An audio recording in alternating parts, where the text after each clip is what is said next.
ఇది ఇక్కడితో ఆగకూడదు. నేను చూశాను ఈరోజు ఐడియాస్ చాలా అద్భుతంగా ఉన్నాయి. ఇక్కడ సార్ మీ హ్యాండ్ రైటింగ్ నాకు అర్థం అలా. ఈశ్వరు లక్ష్మీ శరణ్య గణేష్ గారి హ్యాండ్ రైటింగ్ నాకు అర్థం అలా. ఈరోజు ఇక్కడ ఒక autonomous fire detection and extinguishing system చూసా. ఈశ్వర్ లక్ష్మీ శరణ్య తయారు చేసింది. కొంచెం మీటింగ్కి లేట్ అవుతుంది, నేను మళ్ళీ చూస్తాను, కొంచెం వెళ్తానంటే లేదు సార్ మీరు చూడాలని డెమాన్స్ట్రేషన్ చేశారు.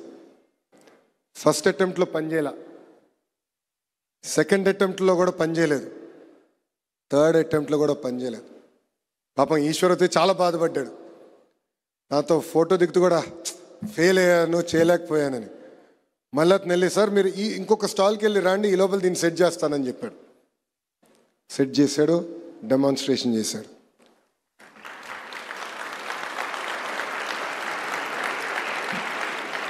దాని అన్న ఒకసారి రా, పైకి రా, పైకి రా. ఇది మీ అందరికి ఎందుకు చెప్తున్నానంటే, జీవితంలో మనం ప్రయాణం చేసినప్పుడు మనం అనేక ఇబ్బందులు ఎదుర్కొంటాం. మనం అనుకుంది సాధ్యం కాదు, ఎదురు దెబ్బలు రావచ్చు, ఎదురు గాలి ఉండొచ్చు. పరిగెత్తేటప్పుడు తప్పనిసరిగా మనం అందరం పడతాం. పడిన వెంటనే ఎంత తొందరగా లేస్తాం అనేది చాలా చాలా ముఖ్యం మన జీవితంలో. సో ఈశ్వర్ ఈరోజు సరేనే నాకు ఈరోజు చూపించారు, ఎస్ దీన్ని సాధిస్తాం, ఇబ్బంది ఉంది పర్వాలేదు, మీరు ఒక్క స్టాల్ ముందరికెళ్ళి రాండి అని చెప్పారు. నిజంగానే వాళ్ళు నేను అభినందిస్తున్నాను. థ్యాంక్ యూ అమ్మా.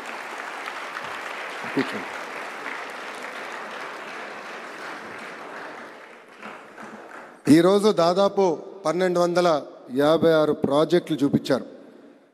దాంట్లో 249 టాప్ ప్రాజెక్టులు ఏకంగా స్టేట్ లెవెల్కి తీసుకొచ్చారు. వాళ్ళందరినీ నేను హృదయపూర్వకంగా అభినందిస్తున్నాను. నేను కూడా స్కూల్ సమయంలో ఒక కారు తయారు చేశా.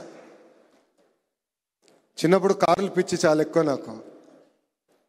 క్రికెట్, కారు, బిర్యానీ ఈ మూడు నాకు బాగా నచ్చేది చిన్నప్పుడు.